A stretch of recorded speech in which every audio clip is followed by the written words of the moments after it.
ভাইরা আমার, মক্কার পৌত্তলিকদের পক্ষ থেকে, কাফিরদের পক্ষ থেকে একজন দূত যায় মদিনা শরীফে রাসূল সাল্লাল্লাহু আলাইহি ওয়াসাল্লামের দরবারে। উরওয়া ইবনে মাসউদ সাকাফি তিনি মদিনায় যায় বিশ্বনবী সাল্লাল্লাহু আলাইহি ওয়াসাল্লামের দরবারে। তিনি বিশ্বনবী সাল্লাল্লাহু আলাইহি ওয়াসাল্লামের দরবারে গিয়ে এমন কিছু ঘটনা দেখেন, এমন কোনো আশ্চর্য ঘটনা দেখেন যে জীবনে আর কোনো রাজ দরবারে গিয়ে তিনি দেখে নাই।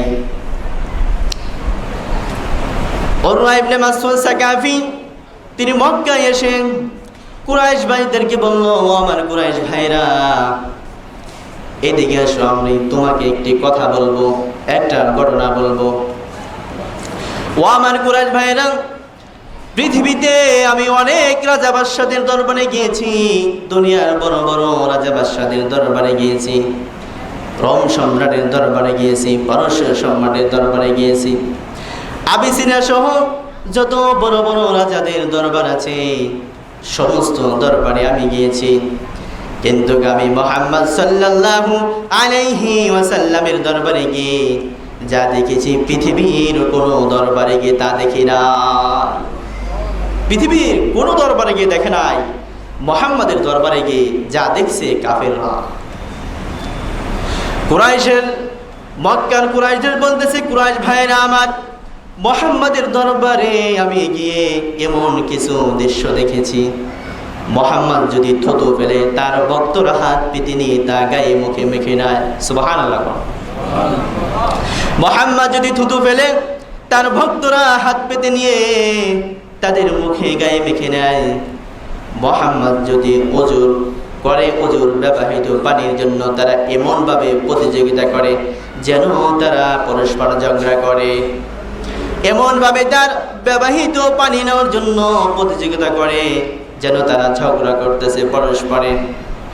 বিশ্বনবী সাল্লাল্লাহু আলাইহি ওয়াসাল্লাম কোন জিনিসের আদেশ করলে কে আগে যাবে কে পরে যাবে এটা দেখে না, সকলেই তার আদেশ করার সাথে সাথে ছুটে যায় বিশ্বনবীর কাছে।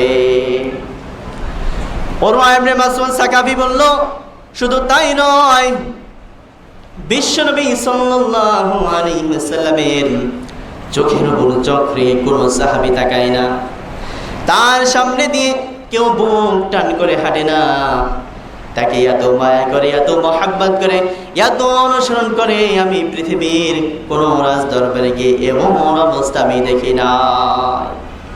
এই হলো সাহাবারা রাসূলকে ভালোবাসতো। এই জন্য রাসূল বলে, লা তাসুব্বা আসহাবি, আমার সাহাবীদেরকে গালি দিও না, আমার সাহাবীদেরকে তুচ্ছ মনে করিও না। হযরত আব্দুল্লাহ ইবনে মাসউদ রাদিয়াল্লাহু তাআলা আনহু একদিন খেজুর গাছে উঠলেন। খেজুর গাছে ওঠার পরে সাহাবায়ে কেরাম নিচে বসে রয়েছে। খেজুর গাছে যখন তিনি উঠছে, ওঠার পরে তার পাটা বের হয়ে গেছে। আব্দুল্লাহ ইবনে মাসউদ রাদিয়াল্লাহু তাআলা আনহু পাগুলো চিকন ছিল, শুকিয়ে গিয়েছিল। নিচে যে সমস্ত সাহাবীরা বসে রয়েছে তারা দেখে হাসি ঠাট্টা করছে যে দেখো আব্দুল্লাহর পা কত চিকন, একেবারে মেড়া। আমরা অনেকে ঠাট্টা বিদ্রুপ করি না, অনেক মানুষ দেখে, অনেক সময় অনেক করে। বিশ্বনবী সাল্লাল্লাহু আলাইহি ওয়াসাল্লাম আব্দুল্লাহর পা দেখে যারা ঠাট্টা বিদ্রুপ করতেছিল তাদেরকে বলল, ও আমার সাহাবীরা, আমার আব্দুল্লাহ ইবনে মাসউদের পা দেখে, চিকন পা দেখে তোমরা তাকে তুচ্ছ মনে করো না, ঠাট্টা করিও না, কারণ রোজ হাসরের দিন আব্দুল্লাহ ইবনে আব্বাসের পা উহুদ পাহাড়ের চেয়ে মিজানের পাল্লায় সবচেয়ে বেশি ভারী হবে। ওই চিকন পাটা উহুদ পাহাড়ের চেয়েও বেশি ভারী হবে। এই হলো আমার সাহাবী কিরাম, লা তাসুব্বা আসহাবি, আমার সাহাবীকে তুচ্ছ মনে করো না, গালি দিও না। কিন্তু আজ আমাদের যুবকদের কি অবস্থা? একটা ঘটনা বলি। আমেরিকায় এক যুবক হোঁচট খেয়ে পড়ে গেছে। পড়ে যাওয়ার পর তার প্যান্ট ছিঁড়ে গেছে। প্যান্ট ছিঁড়ে যাওয়ার পর সে উঠে দাঁড়াইছে। এই ভিডিওটা আবার দেখতেছিল এক বাংলাদেশের যুবক। সে যে পরে যা প্যান্ট ছিঁড়ে গেছে, এই পরে যাওয়া ছিঁড়াটা পরে গিয়ে যে ছিঁড়ে গেছে এটা সে দেখে নাই, দাঁড়ানোর পরে যে ছিঁড়া অবস্থা দাঁড়াইছে এটা দেখছে বাংলাদেশের এক যুবক। এই যুবক ওই আমেরিকান যুবকের প্যান্ট ছিঁড়া দেখে সে ভাবছে হয়তো বা এটা মনে হয় কোনো স্টাইল, এটা মনে হয় স্টাইলনেসকে বাড়িয়ে দেয়, এটা মনে হয় কোনো স্টাইল হতে পারে। তো এই বাংলাদেশি যুবকও আপনার নিজের প্যান্ট কেটে ছিঁড়ে সে ওই যুবককে ফলো করেছে। তাহলে দেখেন কত দুর্ভাগা, একজন আমেরিকান খ্রিস্টানকে ফলো করে, তাকে মডেল মনে করে। এই কারণে বিশ্বনবী সাল্লাল্লাহু আলাইহি ওয়াসাল্লাম বলেন, আমার উম্মতেরা তোমাদের মডেল হলো আমার সাহাবীরা। ১৬ লক্ষ সাহাবীর মধ্যে যে কোনো একজনকে মনে প্রাণে বিশ্বাস করে নাও, তার হুকুম অনুযায়ী চলো, তার চরিত্রকে ধরে জীবনকে পাল্টে দেবে। সম্মানিত মুসলিম গ্রাম, আমরা সাহাবীদের জীবন অনুসারে চলতে গেলে আমাদের তো তাদের জীবনে জানা দরকার কি দরকার না? দরকার। তো আমি আপনাদের সম্মুখে আজকে হযরত ওমর ফারুক রাদিয়াল্লাহু তাআলা আনহুর জীবন কাহিনী বলব। ভাইরা আমার, ইসলাম যখন একেবারে কমজোর, একেবারে দুর্বল, প্রকাশ্যে নামাজ পড়তে পারে না, প্রকাশ্যে আজান দিতে পারে না, প্রকাশ্যে দাওয়াত দিতে পারে না, তখন বিশ্বনবী সাল্লাল্লাহু আলাইহি ওয়াসাল্লাম ভাবলেন যদি এভাবে আমরা চলতে থাকি তাহলে আমি আমার গন্তব্যস্থানে পৌঁছতে পারবো না। তিনি ভাবলেন যে এই মক্কার মধ্যে দুইজন মানুষকে মানুষ সবচেয়ে বেশি মানে, ভয় করে, তাকে আনুগত্য করে। একজন হলো ওমর ইবনে খাত্তাব, আর একজন হলো আবু জাহেল ইবনে হিশাম। তাই বিশ্বনবী সাল্লাল্লাহু আলাইহি ওয়াসাল্লাম দোয়া করলেন, আল্লাহুম্মা আইজ্জাল ইসলাম বিহাব্বি রাজুলাইনি ইলাইক। ওগো আল্লাহ, তুমি ওমর ইবনে খাত্তাব অথবা আবু জাহেল ইবনে হিশামের মাধ্যমে তোমার ইসলামের মর্যাদাকে বৃদ্ধি করো। এই দুইজনের যে কোনো একজনের মাধ্যমে আপনার ইসলামকে বৃদ্ধি করো, ইসলামের ঝান্ডাকে আকাশে তোলো। আল্লাহ রাসূল কয়জনের জন্য দোয়া করেছিলেন? যে কোনো একজন। তাহলে বোঝা গেল এই যে আমাদের বর্তমান পরিস্থিতি, ৬৭টা দেশ মিলেও আজ মুসলমানরা লাঞ্ছিত। বিভিন্ন দেশে মুসলমানরা নির্যাতিত হচ্ছে, নিপীড়িত হচ্ছে। এই মুসলমানদেরকে এক করার জন্য একজন ওমর থাকলেই যথেষ্ট ইনশাআল্লাহ। কে বলেন? আমরা একজন ওমরই আশা আছি যারা পুরা মুসলিম দেশগুলোকে এক ছায়াতলে নিয়ে আসবে, সেই ওমরের অপেক্ষায় আমরা আছি। তো ভাইরা আমার, আল্লাহ নবী সাল্লাল্লাহু আলাইহি ওয়াসাল্লাম দোয়া করেন, আল্লাহুম্মা আইজ্জাল ইসলাম বিহাব্বি রাজুলাইনি ইলাইক। ওগো আল্লাহ, তুমি ওমর ইবনে খাত্তাবের মাধ্যমে তুমি ইসলামের মর্যাদাকে বৃদ্ধি করো। ভাইরা আমার, বিশ্বনবী সাল্লাল্লাহু আলাইহি ওয়াসাল্লাম যখন এই দোয়া করলেন, ওমর শুধু বিশ্বনবীকে ফলো করে। বিশ্বনবী সাল্লাল্লাহু আলাইহি ওয়াসাল্লাম কোথায় যায়? ওমর লুকিয়ে লুকিয়ে গোপনে তার পিছু পিছু যায়। বিশ্বনবী সাল্লাল্লাহু আলাইহি ওয়াসাল্লাম একবার তিনি রাত্রিবেলায় কাবা শরীফের মধ্যে নামাজ পড়ার জন্য আসলেন। ওমর রাদিয়াল্লাহু তাআলা আনহু তাকে ফলো করলেন। ওমর রাদিয়াল্লাহু তাআলা আনহু ফলো করতে করতে কাবা ঘর পর্যন্ত আসলেন। এদিকে বিশ্বনবী সাল্লাল্লাহু আলাইহি ওয়াসাল্লাম কাবা ঘরের সামনে নামাজে দাঁড়িয়ে গেলেন। ওমর যে পিছে পিছে আসছে, এটা কি রাসূল দেখেছে? দেখে নাই। কারণ সে তো পিছে পিছে আসছে, তাকে কিভাবে দেখবে? বর্তমান যে গোয়েন্দা আছে, এরা কি, আমরা কি বুঝি এরা গোয়েন্দা আমার পিছে লেগেছে, বা কোনো তথ্য নেওয়ার জন্য এরা ঘোরাফেরা করছে? তারা সাধারণভাবে বিভিন্ন বেশে থাকে। ওমর রাদিয়াল্লাহু তাআলা আনহু তিনিও ওই সাধারণ বেশে থাকলেন, লুকিয়ে পড়লেন কাবার এক পিলারের পিছনে। ভাইরা আমার, ওমর রাদিয়াল্লাহু তাআলা আনহু পিলারের পিছনে বসে পড়লেন। এদিকে বিশ্বনবী সাল্লাল্লাহু আলাইহি ওয়াসাল্লাম সূরাতুল হাক্কা তেলাওয়াত করতেছিলেন। বিশ্বনবী সাল্লাল্লাহু আলাইহি ওয়াসাল্লাম পড়তেছিলেন, আল হাক্কাতু মাল হাক্কা ওয়া মা আদরাকা মাল হাক্কা। সূরাতুল হাক্কা পড়তেছিলেন। ওমর এই সূরা তেলাওয়াত শুনে ওমর ভাবে এ মুহাম্মদ এটা কি পড়ে, যার শব্দে শব্দে এত মিল, যার বাক্যে বাক্যে এত মিল, যার লাইনে লাইনে এত মিল। এটা কোন কিতাব, এটা কিসের কিতাব, এই কিতাব কে এনেছে, এই কিতাব কে নাজিল করেছে? ওমর রাদিয়াল্লাহু তাআলা আনহু এই সূরাতুল হাক্কা শুনে তিনি একবার অবাক হয়ে গেলেন। তিনি ভাবতেছেন কি এটা? ভাইরা আমার, হযরত ওমর রাদিয়াল্লাহু তাআলা আনহু যখন এই কথা ভাবতেছেন, এটা কোন কিতাবে, কিতাব কে এনেছে, এটা কার নাজিলকৃত কিতাব, এই কথা বাবার সাথে সেই বিশ্বনবী সাল্লাল্লাহু আলাইহি ওয়াসাল্লাম করতেছেন। ইন্নাহু লাকাউলু রাসূলিন কারীম, ইন্নাহু লাকাউলু রাসূলিন কারীম। বিশ্বনবী সাল্লাল্লাহু আলাইহি ওয়াসাল্লাম পড়তেছিলেন, এটা হলো সম্মানিত রাসূলের আনিত কিতাব যা আল্লাহ রাব্বুল আলামিন নাজিল করেছে। যখন ওমর ভাবলেন যেটা কে এনেছে, কার কিতাব এত সুন্দর, তখন বিশ্বনবী সাল্লাল্লাহু আলাইহি সাল্লাম বললেন, এটা হলো সম্মানিত রাসূলের আনিত সম্মানিত কিতাব। ওমর ভাবতেছে কি রে, আমি ভাবতেছি কোন কিতাব, মুহাম্মদ দেখি নামাজের মধ্যে পড়ে, এটা হলো সম্মানিত রাসূলের আনিত কিতাব। মুহাম্মদ কি কবিটুকু হয়ে গেল নাকি? কবির মতো কথা বলছে, কবির মতো সূরা তেলাওয়াত করছে, মুহাম্মদ কি কবি হয়ে গেল?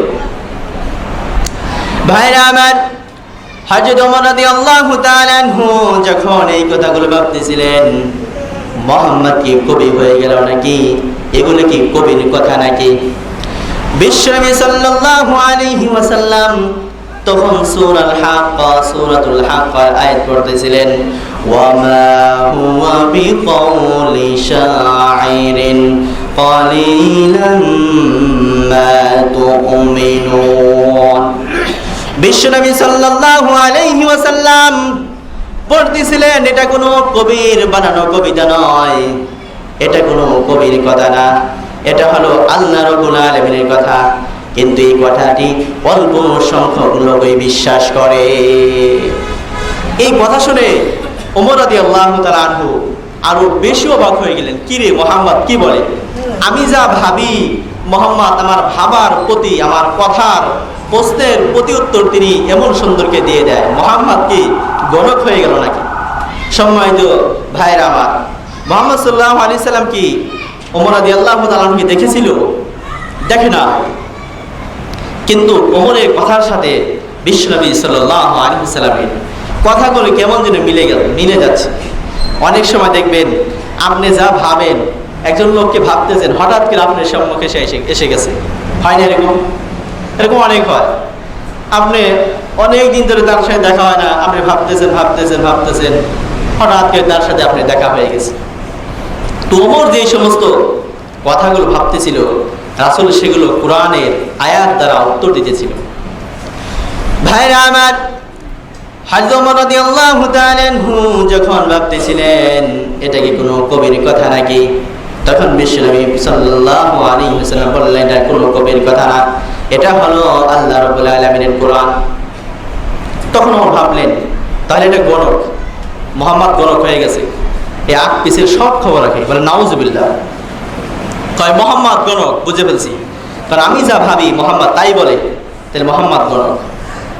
ভাইরা আমার, যখন হযরত ওমর রাদিয়াল্লাহু তাআলা আনহু বিশ্বনবী সাল্লাল্লাহু আলাইহি ওয়াসাল্লামকে গণক বললেন, বিশ্বনবী সাল্লাল্লাহু আলাইহি ওয়াসাল্লাম পড়তেছিলেন, ওয়ালা বিকাউলি কাহিনিন কালিলাম মা তাযাক্কারুন।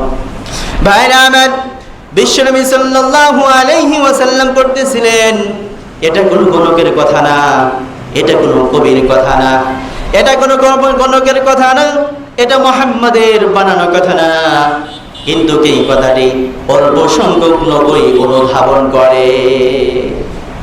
ওমর রাদিয়াল্লাহু তাআলা আনহু বিশ্বনবী সাল্লাল্লাহু আলাইহি ওয়াসাল্লামের এই কথা শুনে তিনি আরো অবাক হয়ে গেলেন। কি রে, মুহাম্মদ বলে কি? আমি বলি মুহাম্মদ গণক, কয় না এটা কোনো গণকের কথা না। কয় তাহলে কি এই কথা? তাহলে এটা কিসের কথা? ভাইরা আমার, হযরত ওমর রাদিয়াল্লাহু তাআলা আনহু ভাবলেন হয়তো গণকের কথা, মুহাম্মদ গণক হয়ে গেছে। বিশ্বনবী সাল্লাল্লাহু আলাইহি ওয়াসাল্লাম বললেন না, এটা কোনো গণকের কথা না। ওমর রাদিয়াল্লাহু তাআলা আনহু যখন ভাবলেন তাহলে এটা কিসের কথা, কার কথা, এটা কোন কিতাব, তখন বিশ্বনবী সাল্লাল্লাহু আলাইহি ওয়াসাল্লাম বললেন তানজিলুম মির রাব্বিল আলামিন। এটা হলো ওই মহা পালনকর্তা, বিশ্ব জগতের পালনকর্তা মহান রব্বুল আলামিনের নাযিলকৃত কিতাব আল কোরআন। সুবহানাল্লাহ। সম্মানিত মুসলিম কিরাম, ওমর রাদিয়াল্লাহু তাআলা আনহু এভাবে যা ভাবছে তার প্রতি উত্তর দিচ্ছে। ওমর রাদিয়াল্লাহু তাআলা আনহু এবার ভাবতেছে হয়তোবা মুহাম্মদ মনে হয় নিজে নিজে বানাই বলতেছে এই কথাগুলো, যে তার আল্লাহর, আমার মনে হয় না, এগুলো মনে হয় বানিয়ে বানিয়ে বলতেছে। ভাইরা আমার, যখন হযরত ওমর রাদিয়াল্লাহু তাআলা আনহু বললেন মুহাম্মদ হয়তো বানিয়ে বানিয়ে কথা বলছে, তখন বিশ্বনবী সাল্লাল্লাহু আলাইহি ওয়াসাল্লাম তিনি পড়তেছিলেন ওয়ালাউ তাকাওয়ালা আলাইনা বা'দাল আকাবিল। ভাইরা আমার, আল্লাহ নবী সাল্লাল্লাহু আলাইহি ওয়াসাল্লাম পড়তেছিলেন যদি মুহাম্মদ আমার কোনো কথা বানিয়ে বলতো মানুষের মাঝে, বা আমার কোনো কথা মানুষের কাছে কম প্রচার করতো, লা আখাযনা মিনহু বিল ইয়ামিন, তাহলে আমি মুহাম্মাদের দক্ষিণ হস্তকে চেপে ধরতাম, তার হস্তকে আমি চেপে ধরতাম। মুহাম্মদ যদি কোরআনের বিষয়ে কোনো কিছু বাড়িয়ে বলতো অথবা কমিয়ে বলতো, বানিয়ে বানিয়ে বলতো, আল্লাহ বলেন আমি মুহাম্মাদের হাতকে আমি চেপে ধরতাম। শুধু তাই নয়, সুম্মা লাকাতা'না মিনহুল ওয়াতিন, শুধু তাই নয়, মুহাম্মাদের হাতকে চেপে ধরে আমি ক্ষান্ত থাকতাম না, আমি তার কল্লা কেটে ফেলতাম। ভাইরা আমার, শুধু তাই নয়, আমি মুহাম্মাদের কল্লা কেটে ফেলতাম, আমি মুহাম্মাদের হাতকে চেপে ধরতাম। ওয়ামা মিনকুম মিন আহাদিন আনহু হাজিজিন, আর এই মুহাম্মাদের উপরে শাস্তি দেওয়া, তোমরা কেউ মুহাম্মাদকে আমার কাছ থেকে শাস্তিতে রক্ষা করতে পারতে না। ইন্নাহু লাতাযকিরাতুল লিল মুত্তাকিন, যেটা হলো মুত্তাকিন পরহেজগারদের জন্য উপদেশ স্বরূপ। তো ভাইরা আমার, ওমর রাদিয়াল্লাহু তাআলা আনহু যখন এই সূরাতুল হাব পরে আয়াতগুলো শুনলো, তার মনটা একটু স্থির হয়ে গেল। আমরা সকলেই জানি যে আল্লাহ রাব্বুল আলামিন কাছে যদি আমরা তওবা করার মতো তওবা করতে পারি, দোয়া করার মতো যদি দোয়া করতে পারি, তাহলে আমাদের দোয়া অবশ্যই আল্লাহ কবুল করে। ঠিক না ভাই? ঠিক কবুল করে না?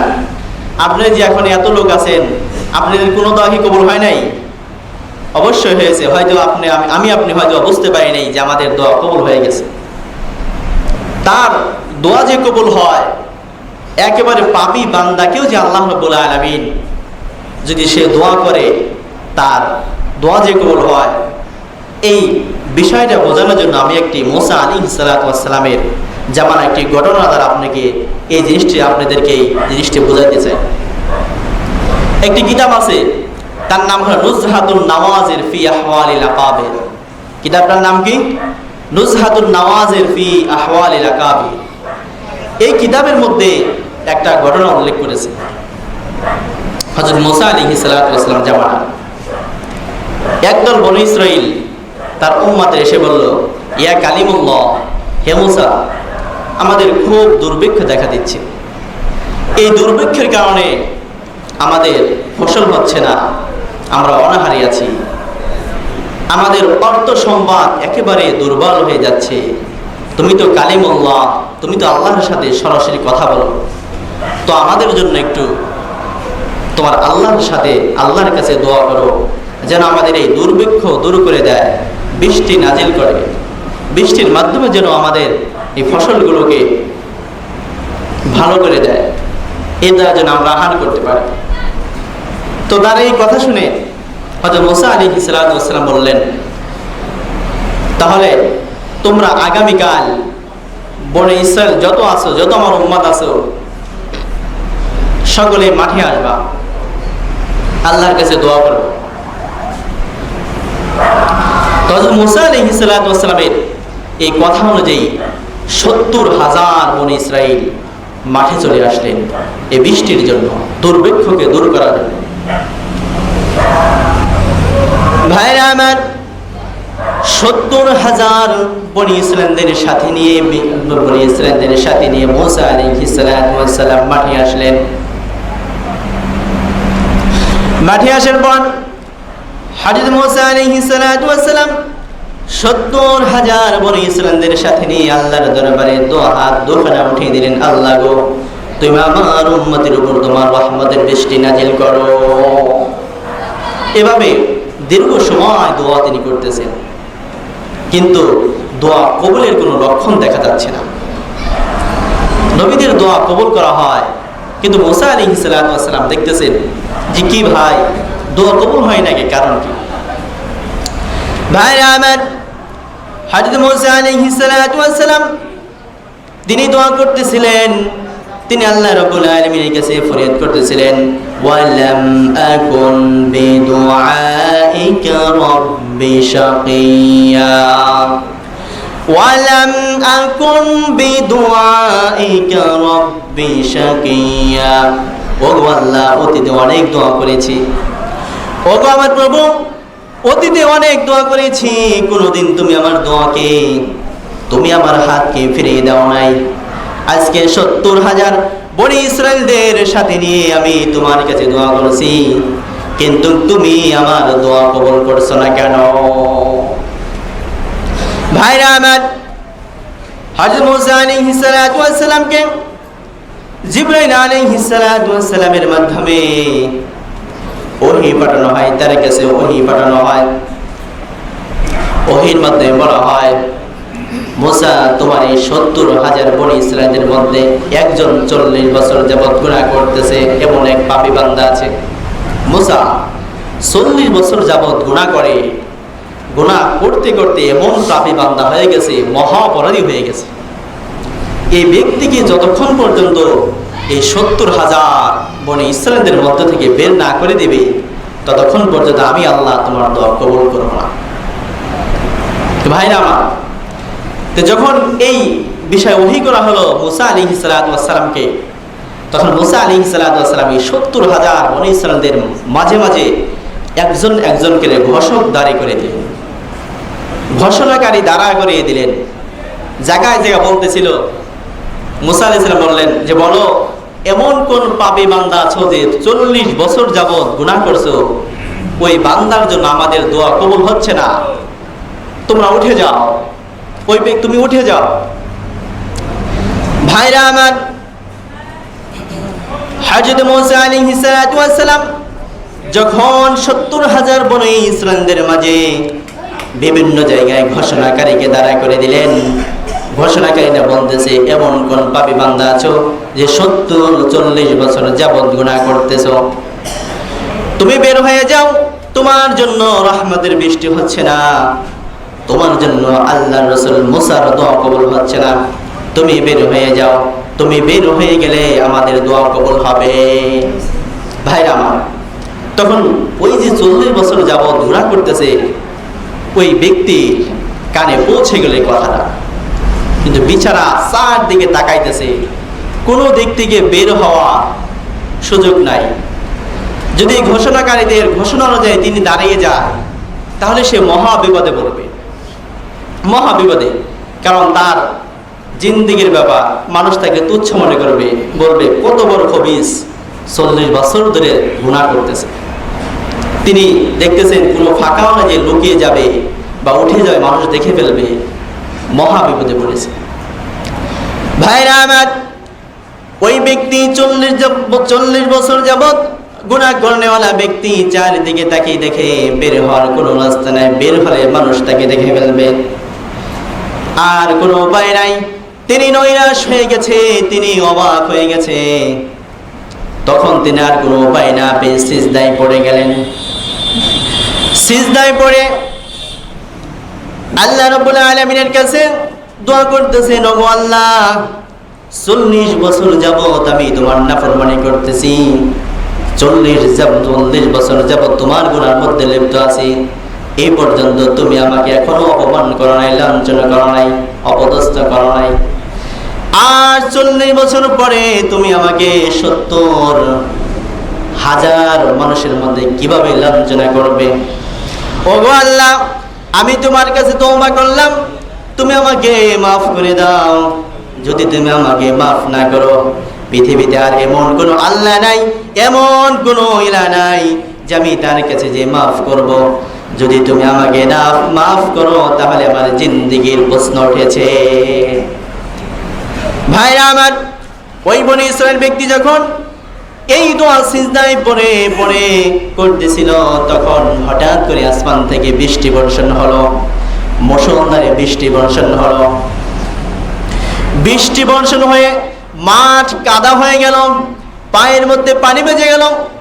হযরত মুসা আলাইহিস সালাতু ওয়াস সালাম এমন অবস্থায় আল্লাহকে বলছে, ওগো আল্লাহ, তুমি যে বলেছিলে 40 বছর যাবত এক ব্যক্তি আছে গুনাহ করতেছে, ওই ব্যক্তি এই মজমা থেকে, মজলিস থেকে না গেলে তুমি দোয়া কবুল করবে না। তাহলে আমি যে ঘোষণাকারীকে দাঁড়া করে দিয়েছি, কোন 40 বছর যাবত গুনাহ করনেওয়ালা ব্যক্তি তো এখান থেকে বের হয় নাই, কেউ বের হয় নাই, তারপরে কেন তুমি এই রহমতের বৃষ্টি নাজিল করেছো? ভাইরা আমার, তখন আল্লাহ রাব্বুল আলামিন হযরত জিবরাইল আলাইহিস সালাতু ওয়াস সালামের মাধ্যমে তাকে জানিয়ে দিলেন, মুসা, ওই ব্যক্তি এখনো তোমার এই মজমার মধ্যে আছে, কিন্তু ওই ব্যক্তি আমার কাছে এমন ভাবে দোয়া করেছে যে আমি তার দোয়াকে কবুল করে নিয়েছি। সুবহানাল্লাহ। তো মুসা আলাইহিস সালাতু ওয়াস সালাম বলতেছেন, আল্লাহ, এত ভালো ব্যক্তি, এত তওবা করার ব্যক্তি, যে তওবা করেছে 40 বছর, সে গুনাহ করার পরও তাকে এক তওবা মাফ করে দিয়েছো। আল্লাহ, আমি তোমার ওই নেককার বান্দার সাক্ষাৎ পেতে চাই, তুমি তার সাক্ষাৎ আমার সাথে করে দাও। ভাইরা আমার, তখন আল্লাহ রাব্বুল আলামিন হযরত জিবরাইল আলাইহিস সালাতু ওয়াস সালামের মাধ্যমে জানিয়ে দিলেন, মুসা রে 40 বছর যাবত এই ব্যক্তি গুনাহ করতেছে, গুনাহের মধ্যে লিপ্ত আছে। আজ পর্যন্ত কোনো সাধারণ মানুষকে বলি নাই, কোনো তোমার প্রিয় বান্দাদেরকে বলি নাই, এমনকি তুমি যে আমার সবচেয়ে বেশি প্রিয় বান্দা মুসা, আমি তোমাকেও বলি নাই। আর ওই ব্যক্তি যখন তওবা করে ফেলেছে, আমি আর কোনো মানুষের কাছে, এমনকি তুমি নবী মুসার কাছেও তার কথা বলবো না। সুবহানাল্লাহ। তাহলে কিভাবে দোয়া করেছে ওই ব্যক্তি? তাহলে বোঝা গেল কি দোয়া কবুল হয়ে যায়। এই জন্য মহান রব্বুল আলামিন বলেছেন, ইয়া আইয়ুহাল্লাযীনা আমানু তুবু ইলাল্লাহি তাওবাতান নাসুহা। তওবা করার মতো তওবা করলে, একনিষ্ঠতার সাথে তওবা করলে তওবা কবুল করেন কে? আল্লাহ। তো সম্মানিত মুসলিমরা, আমরা যে এখানে উপস্থিত হয়েছি, আমরা কি কখনো গুনাহ করি নেই, খারাপ কাজ করি নেই? রিকশাওয়ালার ভাড়া 50 টাকা মিটে 30 টাকা দিয়ে একটা ধমক দিয়ে তাকে বিদায় করে দেই নেই? হ্যাঁ, অন্যায়ভাবে মানুষের টাকা খাই নেই, এতিমের মাল খাই নেই? তাহলে আমরা যে এই যে গুনাহ করতেছি, আমাদের অনেকে তো বয়স 40 বছর হয়ে গেছে, 30 বছর হয়ে গেছে, গুনাহ কাজ ছাড়তে পারে না। তাহলে তো আমরা ওই ব্যক্তির মতো। ওই ব্যক্তি যদি 40 বছর গুনাহ করার পর একদিনে, এক রাতে তওবা করে সে মাফ পেতে পারে, তাহলে আমি আপনি কেন পারবো না? যে আল্লাহ মুসা আলাইহিস সালাতু ওয়াস সালাম জামানায় ছিল, ওই আল্লাহ কি এই জামানা নাই? যে আল্লাহ ইব্রাহিম আলাইহিস সালাতু ওয়াস সালামকে উত্তপ্ত আগুনের মধ্য থেকে এয়ার কন্ডিশন জারি করে দিয়েছিল, ওই আল্লাহ কি বর্তমান বাংলাদেশে নাই? অবশ্যই আছে। এই জন্য ভাইরা আমার, আমরা আল্লাহর কাছে তওবা করব, আল্লাহ যেন আমাদের মাফ করে দেয়। আর আমি যে বিষয়ে আলোচনা করতেছিলাম, সাহাবীদের জিন্দেগি, আল্লাহ রাব্বুল আলামিন যেন আমাদের সকলকে সাহাবীদের জিন্দেগিকে আঁকড়ে ধরে তাদেরকে